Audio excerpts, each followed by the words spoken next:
There's been a lot of controversy recently about anti-Semitism. This time, it's not the well-known left-wing anti-Semitism. It's on the right. It came to the fore when Tucker Carlson had an interview with the known anti-Semite and at one time pro-Nazi Nick Fuentes. Now, the problem was this was not in isolation. If you want to have an edgy guest, you have to be very careful. When William F. Buckley on his famous firing line had such people, he took a great risk. But Buckley did something different than Tucker did, not to give them an unfiltered platform without counter-examination, but to show everybody that these ideas were not only dangerous, but could be easily refuted. So Buckley constantly cross-examined them, something Tucker didn't do, which poses another question.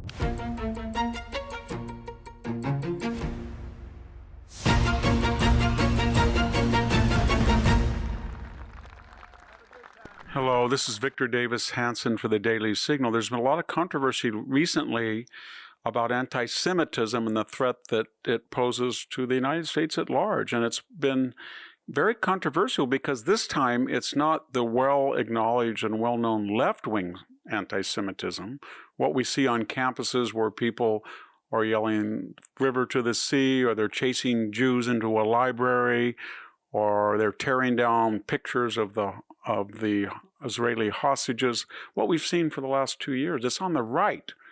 And it came to the fore this week when Tucker Carlson on his platform gave an interview or had an interview with the known anti-Semite and at one time pro-Nazi Nick Fuentes, very young man, never written much. He's not an activist with anywhere the audience of Charlie Kirk, but he's well known, he's glib, and Tucker had him on.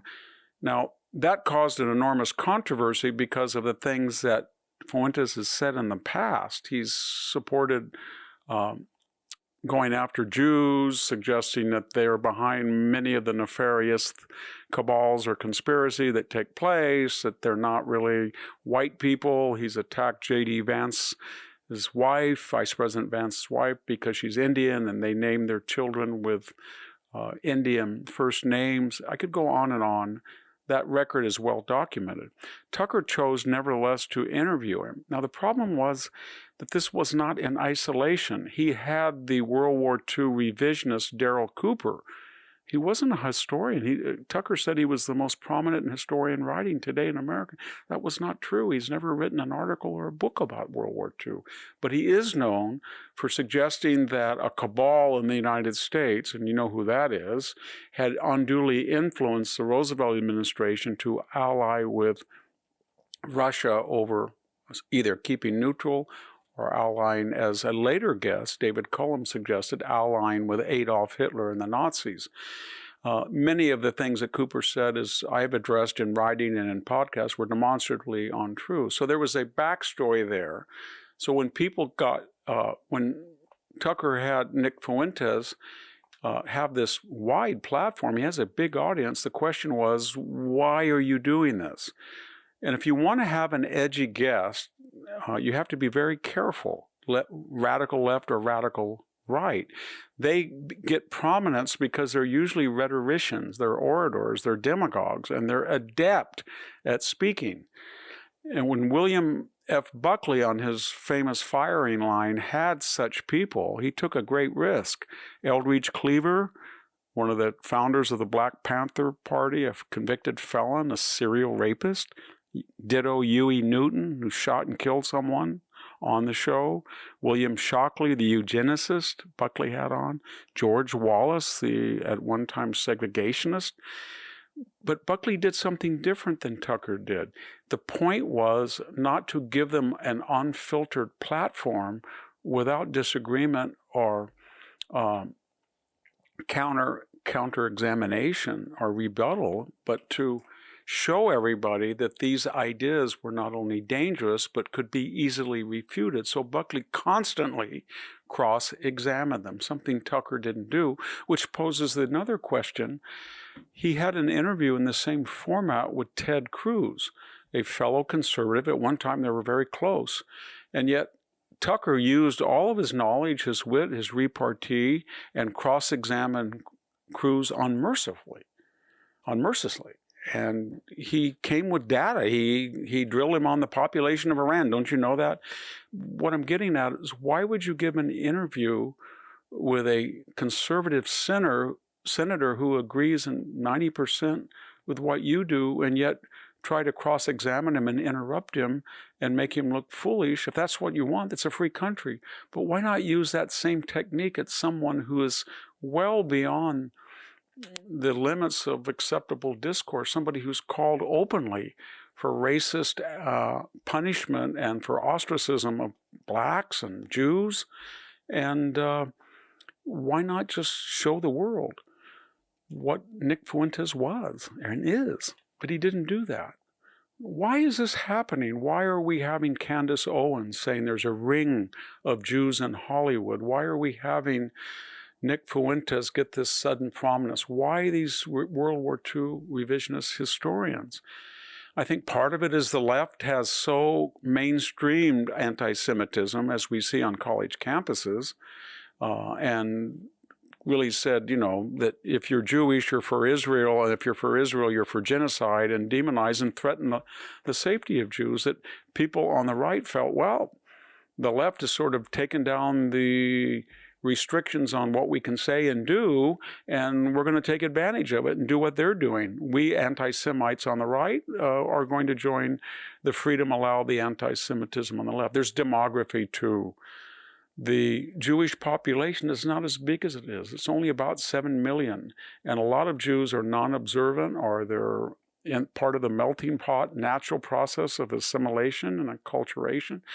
In contrast, the Arab and Muslim population is approaching 3.5 or 4 million, and it's scheduled to take over from Jews. And they are located, these populations, in key electoral swing states: Michigan, Pennsylvania, New Jersey. And a lot of people think, you know what, we have to give a certain leeway to anti-Semitic ideas expressed by this particular Muslim or Arab group because the Jewish so-called lobby is not as strong as it was. It's going the way of the Greek lobby. In other words, a really important group of Greek American Jews to ensure that Greece was treated fairly, and now they're intermarried and immigration has stopped from Greece. Maybe that's a reason as well. But there's one other key reason why we're seeing this really dangerous anti-Semitism emerge on the right. I want to say, first of all, there is a right-wing anti-Semitism different than the left-wing. Left-wing anti-Semitism is usually found among elites. It's in the university. It has a lot to do with the Middle East and its current manifestations. And usually it's Marxist. In other words, that the Jews are sneaky middlemen that control the economy. It comes right out of the mouth of Karl Marx. And this was what the Soviets were. Joseph Stalin was an anti-Semite. So we know what that is, that they are settler colonialists, that they're white victimizers on this Marxist binary the left has established. The right wing is a little bit different. It persecutes and demonizes Jews on the grounds that, well, these are Christ killers.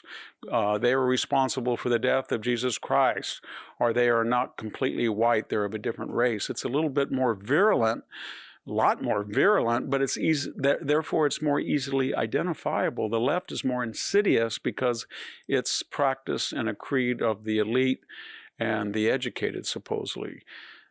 But there's this one key thing that's going on that is allowing these people to come forward. And when they come forward and they're mainstream, then elected officials like Marjorie Taylor Greene, or former advisors like Steve Bannon, Candace Owens, people get into the mix. And I think the reason for the rise of anti-Semitism is the isolationist base of the MAGA movement felt that it was the driving force, and that it was going to be isolationist, and we were not going to get involved in the Middle East, and they were very suspicious of so-called, what they call neocons, and what they call Christian Zionists. As Tucker said, he hates Christian Zionists over any other people, even bin Laden, Al-Qaeda, ISIS, I don't know. but they were losing influence. Donald Trump proved that he is not a neo-isolation. He's a Jacksonian. Targeted strikes to preserve and enhance U.S. deterrence. Take out Soleimani, Baghdadi, take out the nuclear facilities in Iran, but one-shot deals where we're not involved in a forever war. And they felt that he was being unduly influenced the way in the past maybe Roosevelt or Truman had been unduly influenced by Jews, either to ally with Russia or to help found the state of Israel. And therefore, our relationship with Israel showed the influence of Jewish advisors. But when you look at the Jewish advisor, they're some of the most prominent, important, brilliant people in the MAGA movement. Stephen Miller, a special advisor to the president. Jared Kushner and Stephen Witkoff were the architects of the Gaza ceasefire. Howard Lutnick was very prominent in the campaign. He's the Secretary of Commerce. I don't think we've ever had a better EPA director than Lee Zeldin. So there's not a secret cabal of Jews that are pulling strings. They're open, transparent. They're part of the MAGA movement. And let me just finish with Israel, this demonization that Israel is driving U.S. foreign policy. It's not. And they always talk about the neocons in the Iraq War. Dick Cheney and George Bush and Don Rumsfeld, Colin Powell, Condoleezza Rice. This was the inner circle of the Bush team. And they made the argument and went before Congress that we should take out Saddam Hussein preemptively. There was not any Jewish people that had authority to make that decision. Richard Pearl, David Frum, Max Boot, maybe they were advisors, but there was no neocon cabal. And then when you look at Israel, Israel opposed the Iraq War. They felt that it was a mixed direction in Western resources. The real enemy, if you were going to do something, and they weren't going to advise that, would be Iran rather than Iraq. If we look at Israel in conclusion, it's a constitutional consensual society in a sea of 500 Muslims that live under autocracy. There's 2 million Arab citizens inside Israel, and they have the same rights as Israeli citizens. There's 180,000 Christians. There's more Christians inside Israel than anywhere in the West Bank, and probably more than anywhere in the Arab world, and they have full rights. Everybody says, these people on the Tucker program saying Jewish state, it's a Jewish state. What you think that the 50-plus nations surrounding them are, they're Islamic states. But the difference is they're autocratic and unfree. Israel is a liberal society. It's our best friend. We would not have been able to take out the Iranian nuclear threat to the West. And by the way, it wasn't just Israel's idea. The Europeans were terrified of it. We were too. If the IDF's Air Force had not first neutralized the air defenses of Iran. And when you look at the people who have killed Americans, hundreds of them, it was Hezbollah blowing up the Marine barracks in 1983, blowing up the U.S. Embassy. The Israelis took out and nullified and made inert Hezbollah. We were attacking the Houthis independently. Israel has done more damage to them, the common enemy, than we have. So the alliance with Israel is not anti-U.S. interest, it's in our interest. Whether you're idealistic, and you should be, that we support fellow free nations that have constitutional government and treat their citizens equitably and fairly and protect their civil rights, or you believe strategically that we have a small number of very important allies that are muscular, strong, and they have the similar interests as we do, both in Europe, Japan, South Korea, and that small number of allied nations, Israel is preeminent. Let me just conclude then. Empirically, there is no evidence that World War II we should have allied with the Germans, or that we did something wrong in World War II. It was a heroic effort. We defeated fascism. We defeated Japanese militarism. We defeated Nazism. The Axis killed over 30 million Russians, Chinese, Jews, Eastern Europeans, civilians, well aside the military lives that they were responsible for taking.